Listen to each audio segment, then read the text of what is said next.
Mbukeli kwindokozo lenkulu namhlanje ekuseni kusithwehle lakho lelithi the daily bread litane mqotho kaNkulunkulu prophet hlula amadimoni kanekisa lapha eThule ebhekelweni la kujika khona emakhumbi ngicela nje manje indlebe yinye nathi nombolo ngashaya manje ubhuke i-1-on-1 ngalesithathu nangemgibelo sikhathi ngo-11 ekuseni sukumela nempilo yakho uyobona impilo kaNkulunkulu zosebenza ngalesithathu nangemgibelo ikhona inkonzo yemandla Sunday iqala nga10:30 ekuseni lapha ebhekelweni sitshela udriver wekhumbi akwedlula emakhumbi bese ukuthi akaphume ehlwe amadimoni utababona abantu bethokozelekele ulandzele bona kusile profethe ngicela uzawela emakhaya sibaphe nali livile esikhathi namhlanje ekuseni Olo siyambonga kakhulu lasekuseni kulo mkhulu kusiba nali ithuba elikhulu kangaka ithuba lemandla ngikuthi ngidlala egameni lenkosi unjalo vele kusuke lapha ekhaya basukela khona abe usibukela kulela kangwane usibukela lesiyafika umakhelwa nebeze egameni lenkosi bakathi uNkulunkulu angakosisa ngalali livile esikhathi egameni likaJesu Kristu umprofeti wakhulele ufika amadimoni egameni lenkosi namhlanje lesasekhuluma ekuseni ngalali livile manje sithi nje nabo muke lapha ekhaya kunenkinga lesembi kwakhe kunenzaba yimile embi kwakhe namkhula yada umile usembi kwakhe uyivina uyambikisa yena uyivina egameni lenkosi akasathi njawuthona egameni likaJesu lesinamhlanje sinamolo ngemagama nje ukuthi sitshela umbukelo ukuthi lamuhla sithi come out of your problem unjalo out of your problem no matter lenkinga leyo inesikhathi esinganani embi kwakho no matter lenkinga leyo yabekwa ngubani embi kwakho no matter lenkinga leyo wafakwa ngubani I'm here to declare as a man of God, as a prophet of the living God, as a man in authority. Ngiyadeclare ngemagama ngithi come out of your problem egameni likaJesu lenkinga yakho egameni likaJesu lenkinga leyo uNkulunkulu akazange akudale uphile kiyo ufele kiyo namhlanje bethe amagama lathi kulenkinga yakho leyo phuma kama likaJesu Kristu sikwelethwa uNkulunkulu moloyi egameni likaJesu uNkulunkulu encwadini yaJohn number 11 verses number 43 egameni likaJesu John 11 verse 43 siyakanjena asakushito noko wamemeta lelivi lelikhulu wathi Lazaro phuma umufi waphuma aboshiwe entandla letinyabo netindvango buso bakho bambuye ngedulu leBhayibheli bolulisitshela indzaba lenkulu kakhulu indzaba yaLazaro leBhayibheli lithi Lazaro abe ngumngani kaJesu Kristu leBhayibheli lithi moloyi Jesu wefa kuthi Lazaro uyagula Lazaro uphathekile sabasisobola kwaLazaro uMaria nabantu ayakumtshela Jesu wathi umngani wakho lo Lazaro sowuyagula leBhayibheli lithi Jesu akazange ayikomthathela Lazaro leBhayibheli lithi wafa Lazaro wafa ngamalanga lamane egameni lenkosi leBhayibheli lithi Lazaro sowugwatshiwe sowusethuneni sowuyanuka nekunuka sowuyanuka nekunuka leBhayibheli lithi Jesu wasiyafela lenkosi ukhanza Lazaro sowugwatshiwe ukhanza Lazaro sowuyanuka ukhanza bosisi wakhe abanathemba emgwabo sowuphelile udliwa nedliwa egameni lenkosi sibhadela MC egameni lenkosi nebhayibheli seyisethiwe yedlula egameni lenkosi Jesu yafika egameni likaJesu fasegezweni kumama ufika moloyini the things that celebrating balokufa kwaLazaro egameni likaJesu kusho amagama Jesu uthi kufe makafika lapha ethuneni likaLazaro indekeni bathi wabela likaJesu Kristu wonke umuntu molelo phile emhlabeni uyadibana ezingqinamba abathi ngaba themali ngaba thakamoya ngaba moloyi temize problems egameni likaJesu nawe ngaba family problems every family ina problems egameni likaJesu lo muntu une problems yebothi ngiyagula athekile bethi phethela bethi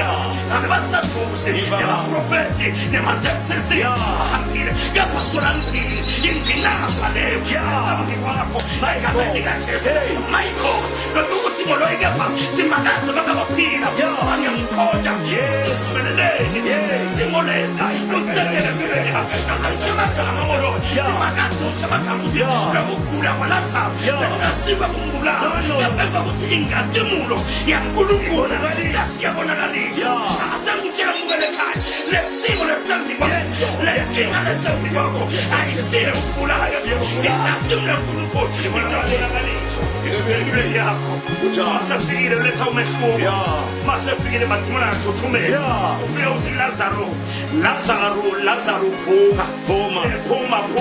lapho la ukhona khona egameni likaJesu masinamuhla ngisakhuluma empilweni embukela lapha ngithi la ukhona khona lenkinga yakho ngabe inkinga yetimali siphuma egameni likaJesu ngabe inkinga yokuxabana kwemndeni siphuma lenkinga le ngabe inkinga yokuthinteka kwemshado siphuma lapho ngabe wena uzothola umsebenzi siphuma lapho ngabe inkinga yokuthi ama-relationship ayahliphi siphuma egameni likaJesu Kristu wasebenza amandla ayibhekisi ekwenezwe amagama aJesu Lazaro wasiyavuka basibamkhipha isithubele uyatuze ngekho leyo ingaba lithuna abephela uthi khanze ungasakhona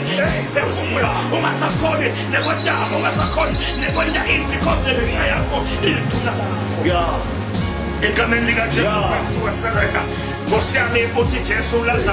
Lazaro phuma lapha ethuneni egameni likaJesu Kristu lamhla I'm calling you to come out of your problem in the mighty name because your problem is not permanent it is just a season egameni likaJesu Kristu and God wants to demonstrate his power kule nkinga yakho leyo egameni likaJesu Kristu ngithi-ke angisho amagama ngithi ayiqali ngawe le ndaba nema-Israelites adibana nelwandle lolubovu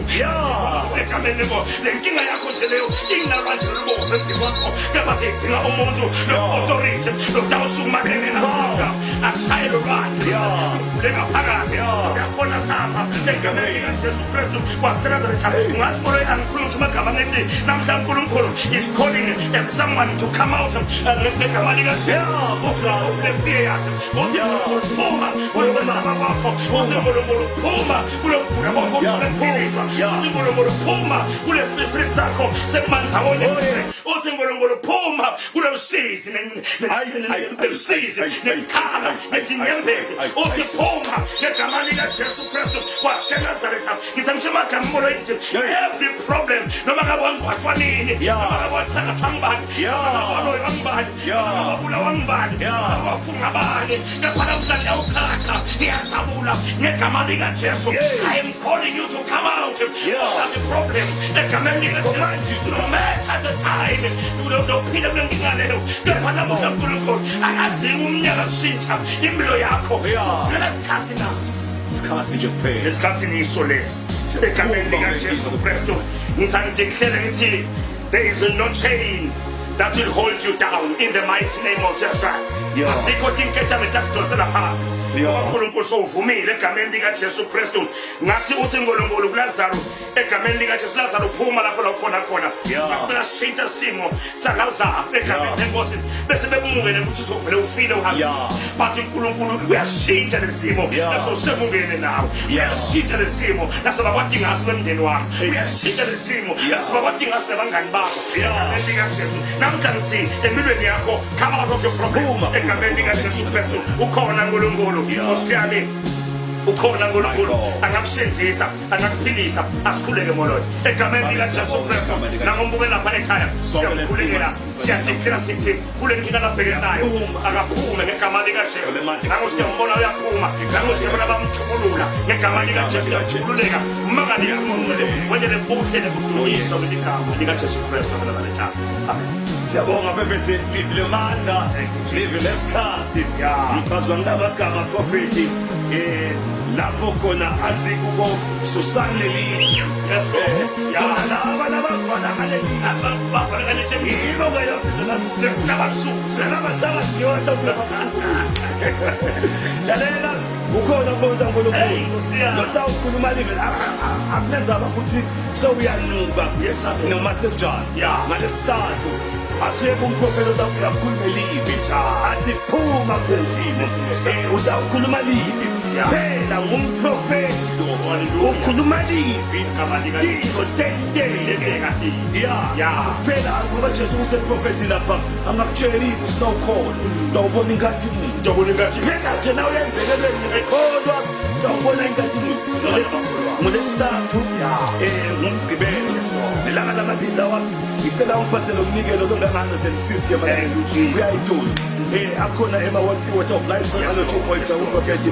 kanti nangabe uyasebenza ngalesithathu lokugqibela Hey, ngiyacela ukuthi usijoyine ngesonto Kunjalo. ikhona inkonzo lenkulu ukucela nga10:30 Lord, yes. after church Yeah. makuphuma nje inkonzo nansi one on one lenkulu umprofeti Hey. uNkulunkulu uthandazela abantu baphiliswa uyaprofeta lofuna kumbona ku one on one khona ngiphathe umnikelo 150 emalangeni Thank you, phephethe ngiyacela sivale sababukela emakhaya sibakhumbude futhi kanjalo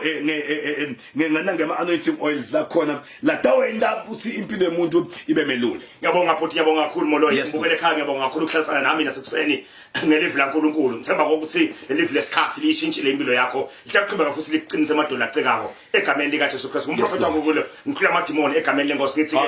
akhona ama prophetic tools ethu. Base sekukhululeka kudeliver siniketa ona uhambe wasebenzisa impilo yakho ngaphinde ifanane egameni lika Jesu siyakhomisa sikunika ikhaya. Utawula ngathi unathi impilo dibana phela khona egameni lika Jesu. Ngathi ke uNkulunkulu lapha ekhaya khona semsebenzini angakubusisa aqinise akuphakamisa sikumadini yena. Mina ke ngikhulula amadimoni ngikuthanda kufa. Bose msikuphathe ekhaya. God bless you. Bye bye.